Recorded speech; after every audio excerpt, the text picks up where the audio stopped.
And you can see in this area where I'm standing and up these stairs going up a few floors, that's where people were crowding around trying to demand to be let into the house floor. But Shirley says there's something else that could save other families and could have made a difference that night in 2014.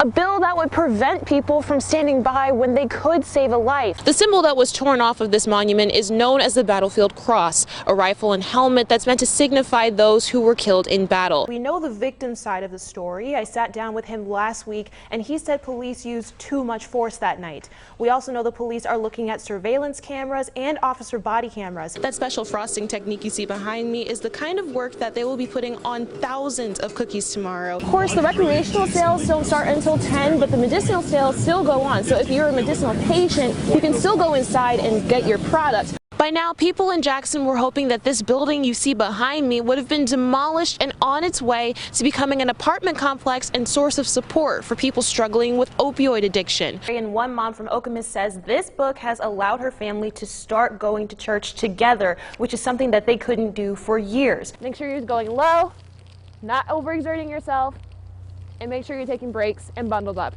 Here for you live in Lansing, Ashley Graham, 6 News.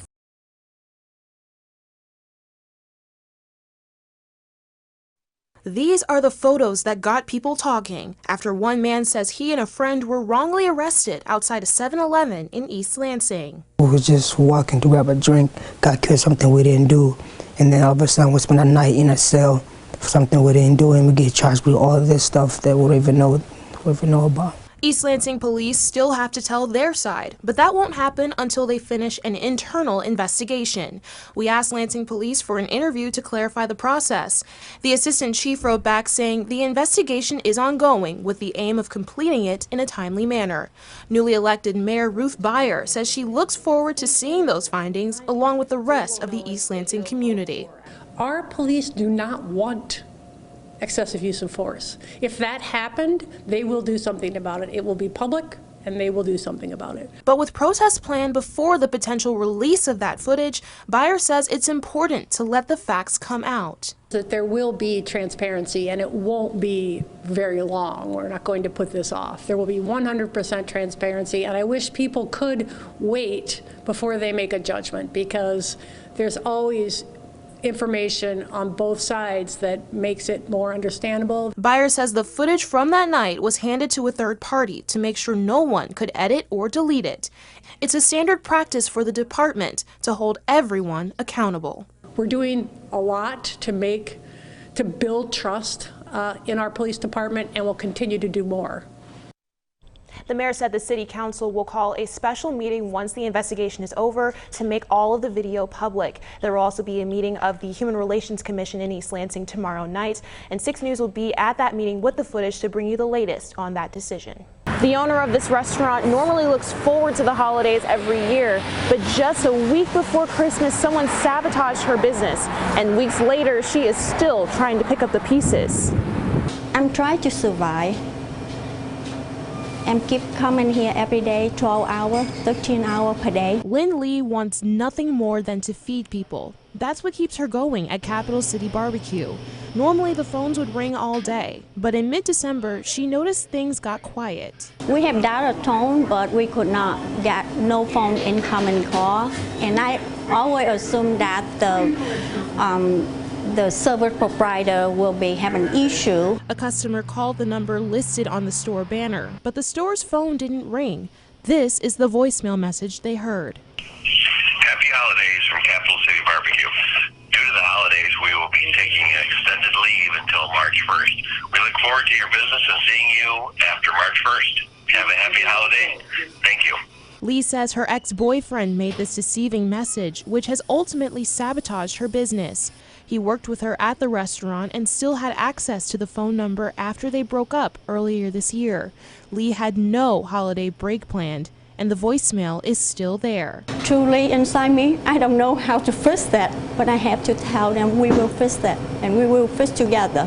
She got a new number for the store, but the damage is done. The store is really slow, like never seen in my life. Since she first opened her doors in 2015.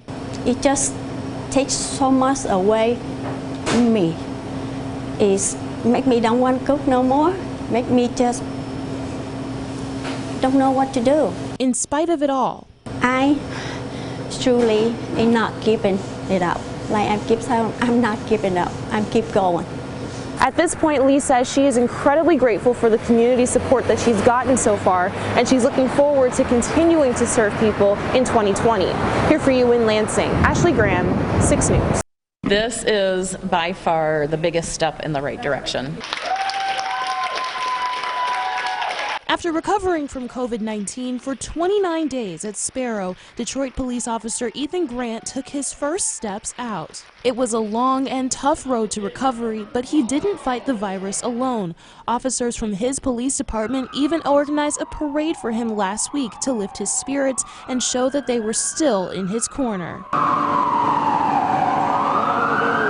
And while doctors and nurses took care of him in Lansing, his wife Lisa also battled COVID-19 at home in Weberville. They kept in touch via phone and video calls, always looking forward to their first day home together. I keep feeling like I'm going to start crying, and I haven't yet, so I know it's going to hit probably when I see him.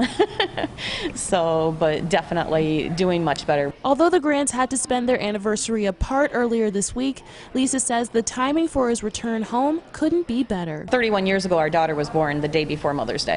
And so it's always been a special holiday, and now with him coming home the day before Mother's Day, it just makes that holiday so much better. The couple plans to take it easy and fully recover at home with the help of family and friends. We're very, very thankful for all of the love and support that we have received over the past month, and I know it'll continue for the next few weeks too as we continue to heal. No matter what, they're in it together for the long haul. Here for you in Lansing, Ashley Graham, 6 News.